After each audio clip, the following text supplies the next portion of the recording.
Hi, I'm James Quillian. I write a blog called Fantasy Free Economics. I write the truth about economic and political issues. I also help individuals with what I call personal economics, or decision making if you prefer. So, should you subscribe to the Fantasy Free Economics channel? If you like the contents you're subscribing, helps make the video seen by more people.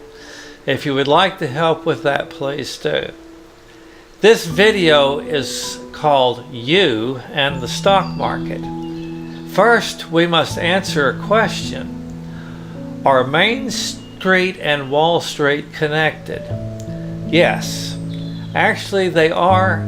But unless you own a lot of stock, mainstream is connected in a negative way. If Wall Street prospers, you who own stock will get some rewards. Keeping the rewards is not easy, but you do get some. When Wall Street falls, you lose no matter what. Here are the facts. It was during the Reagan administration that government first started tampering with the stock market. The president's working group on financial markets was born. It is popularly known as the Plunge Protection Team. The Full Employment Act of 1978 mandates that the president, Congress, and Federal Reserve engage in central economic planning. From the early 1980s to the present, the economy has been stimulated by government. Every year, the economy is deemed to need more stimulus. So, what is stimulus? Stimulus is government-sanctioned theft. Beginning in the 80s, the upper 1% of the population began receiving a growing percent of the nation's earnings. Now, certainly there are productive people in upper income brackets, but it is not high productivity that has created such a skewed income distribution. With the focus of government pointed towards managing the economy, the practice of passing legislation for profit has become normalized. So, why is a bill passed?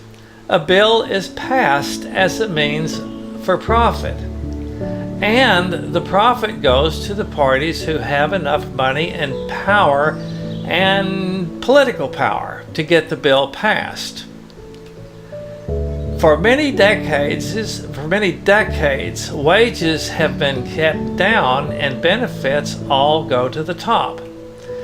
Usually the benefit comes by passing a law that establishes a skimming operation or one that captures customers by using government to force citizens to buy products and services that they would not buy otherwise.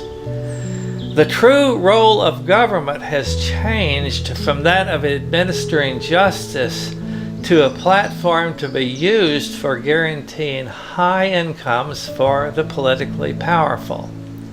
Because with democracy, politics is open to everyone, even unindicted criminals. Mostly it is open to convicted criminals in and out of prison also.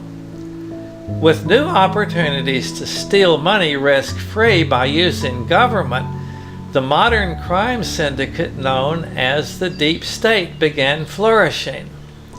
The Deep State is one term. The New World Order can be used interchangeably. Around the time of the Second Gulf War, the Deep State started managing stock prices for profit. That practice has grown to the point where an ever-rising stock market is the Deep State's major profit engine. Now, who would ever be opposed to an ever-rising stock market? Certainly no one with stock in a 401k or anyone who owns a portfolio of stocks. But There are problems with that system. The biggest problem is that it prevents the economy from eliminating waste. It also destroys the economic viability of all who are at lower levels on the food chain. The deep state solution to that is to import more poor migrants from third world countries. Remember, the deep state is not intentionally hurting anyone. It is that your welfare or the welfare of the country as a whole is not their concern. Suppose you don't quite get enough to benefit from the deep state initiatives and that you are suffering. That is of no concern to the deep state because their only purpose is self-enrichment. No one in the deep state hates you. You are like collateral damage in a war effort. You are their resource to the degree that you still believe in big government solutions.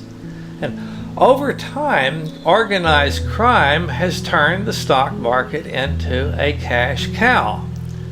Although an ever-rising stock market may seem harmless, it will eventually destroy the whole economy.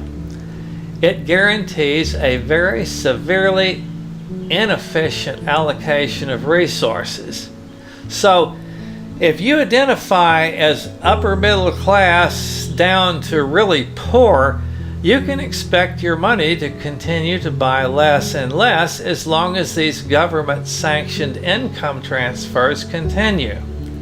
Now, I write a lot about the stock market in the Fantasy Free Economics blog. And I'm not beyond giving advice about investing, but mostly right now I'm counseling everyone only on how to not get fleeced. And these articles at Fantasy Free Economics include much more information than this short video. Now, if you have a suggestion for a certain video topic, leave a note in the comments. I'm James Quillian.